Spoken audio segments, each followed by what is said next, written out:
మాజీ ముఖ్యమంత్రి శ్రీ కల్వకుంట్ల చంద్రశేఖరరావు గారికి నా విజ్ఞప్తి, మీరు మీ శాసనసభ్యులు, ఎందుకంటే ఈ అద్భుతం, ఈ మ్యాన్ మేడ్ వండర్ ప్రపంచంలోనే అద్భుతమని ఇక్కడ కాదు, న్యూయార్క్ స్క్వేర్, న్యూయార్క్ టైమ్స్, న్యూయార్క్లో అక్కడ పెద్ద పెద్ద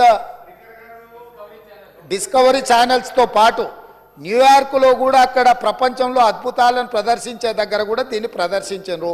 సంతోషం. తమరు ముఖ్యమంత్రిగా ఉన్నప్పుడు తమరి ఆలోచనతో, తమరి అనుభవంతో, తమ ఆదేశాలతో ఈ అద్భుతాన్ని ఆవిష్కరించారు కదా. ఈరోజు ఈ అద్భుతాన్ని తెలంగాణ ప్రజలు ఎన్నుకున్న శాసనసభ్యులు, శాసనమండలి సభ్యులకు చూపించేటప్పుడు వారే ముందుండి వారే ఏ విధంగా ఈ అద్భుతాన్ని సృష్టించినరో, దానికోసం వారు ఎంత శ్రమ పడ్డారో, ఎన్ని రాత్రులు నిద్ర లేకుండా వారు గడిపినరో, వారి అనుభవాలను అన్నిటిని కూడా అక్కడ అందరికీ వివరించి చెప్తే తెలంగాణ సమాజానికి అంతా కూడా ఈ అద్భుతం అదేంది మన అక్కడ ఉన్నది కదా, మన ఏందన్న ప్రేమకు ప్రతీక ఉంటుంది చూడు, తాజ్మహల్ అంత అద్భుతాన్ని అక్కడ ఆవిష్కరించింది కాబట్టి కళ్ళారా చూసి మేము చూస్తే మా చెవులకు అందరికీ విందుగా వారు చెప్పడానికి అవకాశం ఉంది.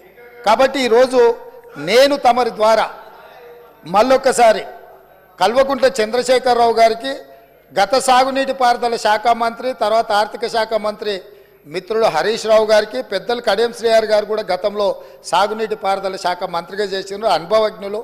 తెలంగాణ సమాజంలో వారి పట్ల గౌరవం ఉన్నది. వారు నిష్పక్షపాతంగా అక్కడికి వచ్చి విశ్లేషించి తెలంగాణ సమాజానికి అక్కడ ఉన్న పరిస్థితులు, మేమేమంటున్నామంటే కాళేశ్వరం మీకు ఏటీఎంగా మారింది, మీ ఇంట్లో కనకవర్షం కురిసిందని మేము ఇక్కడ అనదలుచుకోలేదు. కాకపోతే అక్కడ ఏదైతే జరిగిందో, జరిగిన వాస్తవాలను తెలంగాణ ప్రజలకు తెలుసుకునే హక్కు, అధికారం లేదా అని నేను అడుగుతున్నా.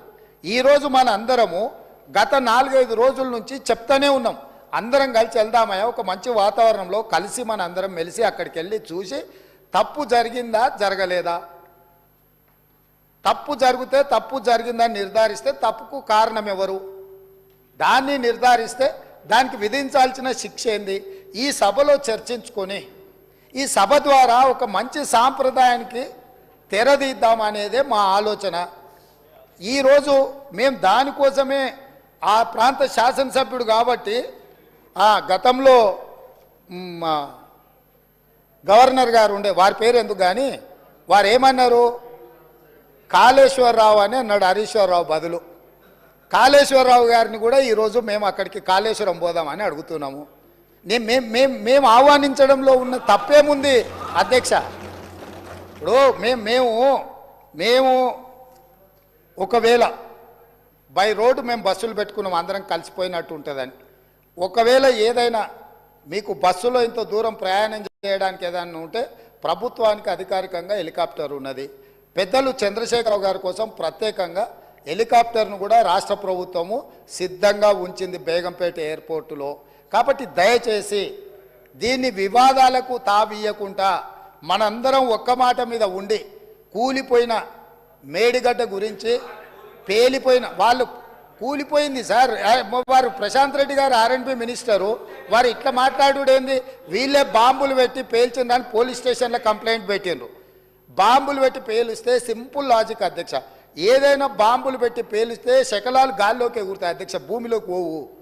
ఇది ఆళ్ళు రాసే అబ్బాయికైనా అర్థమైంది, బాంబులు పెట్టి పేలిస్తే గాల్లోకి ఎగురుతుంది అధ్యక్ష, భూమిలో కుంగదు.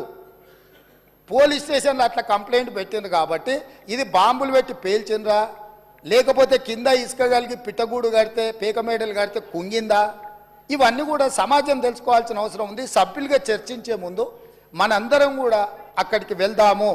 కాబట్టి దయచేసి సభాపక్ష నాయకుడుగా ప్రధాన ప్రతిపక్ష నాయకుడు శ్రీ చంద్రశేఖరరావు గారిని, అదేవిధంగా మాజీ సాగునీటి పారుదల ఆర్థిక శాఖ, ఎందుకంటే అన్ని నిధులు విడుదల చేసింది వారే కాబట్టి హరీష్ రావు గారిని, మా పెద్దలు కడియం శ్రీహరి గారికి ఈ తెలంగాణ సమాజం పట్ల, ఈ సమస్యల పట్ల, సాగునీటి ప్రాజెక్టుల పట్ల వారికి ఒక అవగాహన ఉన్నది.